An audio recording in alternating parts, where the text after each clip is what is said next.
Today I want to bring you a hopefully shortish bonus video about what to do with leftover die cuts. So I recently did a video where I had made 42 cards with this collection of die cuts and paper from Paper Rose, Animal Love, and I had some leftover die cuts. I do usually go back and like these smaller ones like hearts and stuff, I'll fill onto the cards, but you know, when you have a collection of leftover die cuts, what could you do? Let's just kind of focus on that question. I think the first thing I try to consider is if I'm just gonna like decorate cards with them, I'll push that a little bit more out of the way so you can see my cards. Are there any really big ones? So like this can be the kind of the star of its own card. I like to start with colored card bases. In this case, I'm using craft just because if there's gonna be a bit more white space, I think it's a bit more interesting if it is colored. Also because my die cuts have white around them, they would kind of fade into a white background. So I'm noticing here that there's this large sign, but I think I would need a sentiment to go with it. And I do think he kind of pairs well with the bunny. So if I'm looking, I'm going, okay, those are my three big things left. I would probably pair the two sweaters because the one sweater might not be quite enough on its own. And so now I have kind of the focal point of three cards already. Here I want a sentiment that's gonna go on that particular sign. I know it's a pretty unique case. You're not often gonna have that, but I do kind of make decisions in a certain order considering things like that. Like I want something that will fit well on that sign. The Be Mine could certainly work. I'll Always Love You would fit well on the sign, but it doesn't go with the bunny. So in fact, I'll Always Love You, I'm probably gonna take this and go put it on one of the cards with an owl or inside a card with an owl. And that's another thing I would suggest. When you have all these hearts left over, just go glue them to the inside of your cards. That's absolutely, but you know, I thought there was enough left here that I could do something else with. So maybe Be Mine for this sign, or I Love You might fit. I can try that real quick. I'm using a tray from scrapbook.com to keep these in just so they're a little bit, I'm less likely to lose them all over my craft room. And so Be Mine fits best. I'll put that there. I can use the I Love You or the Hugs and Kisses for that card. And then I Love You More Than I Can Bear, again, probably gonna go put it on a bear card. So now I have just the hearts left over. I want to think, do I want to use any of them? Something that I will also consider doing in here is using something to pop up some of these elements. So like for instance here, maybe I'll lay the first large sweater flat on the card, and then the second sweater I will have popped up. I don't want to glue down too many things at this point in the process because I want to be able to tuck some things underneath. I would also probably clean up my die cuts as much as possible. These are punch out die cuts. So bring it in close. Do you see that like little bit of overhang? I can cut those off and smooth those out. If that's something that's important to you, go ahead and do that to all of them before you get started in this process because it'll be kind of frustrating to do as you're assembling the cards. And then I start thinking, okay, I really like these hearts that look like they're made from like yarn. I thought, oh, they'll be perfect on the sweater card. And I'm probably going to want to create little sets of 3 and create visual triangles across the card. So maybe I tuck it like this, but I don't love that this doesn't look like a heart.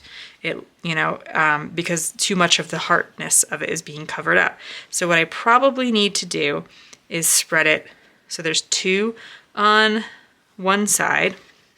And then maybe to make it, I would put like the bigger heart with a smaller heart instead of 2 small hearts and 1 big, but I'm going to sort of factor in those kind of things as I add some hearts around these. Let's take a look at the 3 cards I was able to create. Again, I do have a few more sentiments and hearts. These will go on the other 42 cards or inside cards.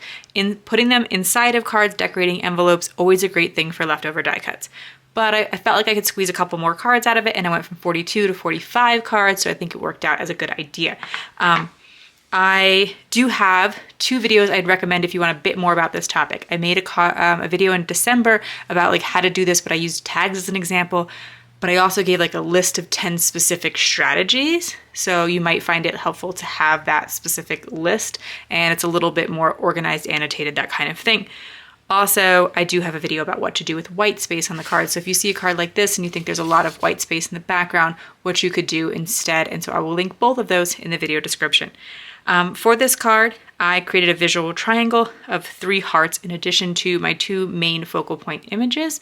And I did use a fancy corner rounder. So rather than just doing a simple round of the corners, I have I have a scallop and cloud as well as a regular crocodile corner chomper from We Are Memory Keepers. These are 10+ years old, but maybe you have something similar in your stash, some like corner punches, or there was some that would like punch the side of the card just to jazz it up a bit.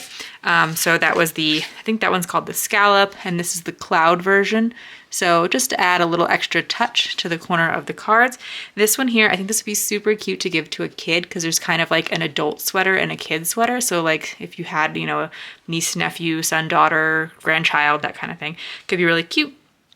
And I again use those like yarn ball hearts around them, creating a visual triangle, sort of balancing them out a bit by putting the bigger one on the opposite side, so there wasn't 2 small ones on one side, and the Happy Valentine's Day there at the bottom. Pretty simple, but as you can see, there's like, you know, a big heavy focal point, simple sentiment, enough to really convey a message on the card.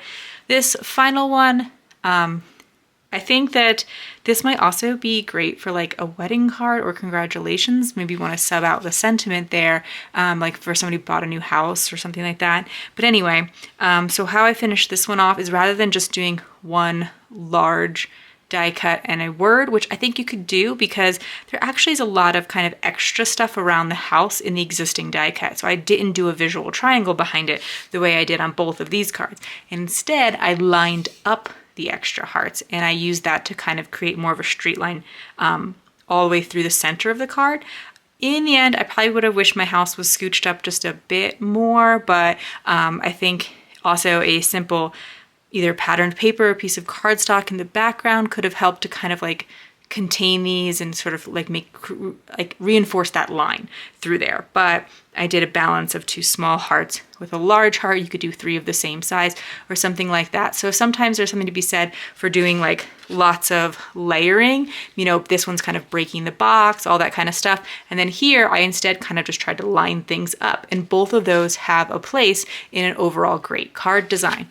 So I hope you found some of these tips helpful. You might check out one of those other videos if you want a little bit more about this topic, and it might help you just go in your stash and bust out a few of those leftover die cuts from a paper collection that you have either used up already or you're just out of ideas for. If you found this video helpful, here's another video where you can find more ideas for enjoying your crafty time and supplies. Let me know you like this video with a share to your crafty community, subscribe and click the bell so you don't miss the next template or tutorial, and check the video description for product links. See you in the next video.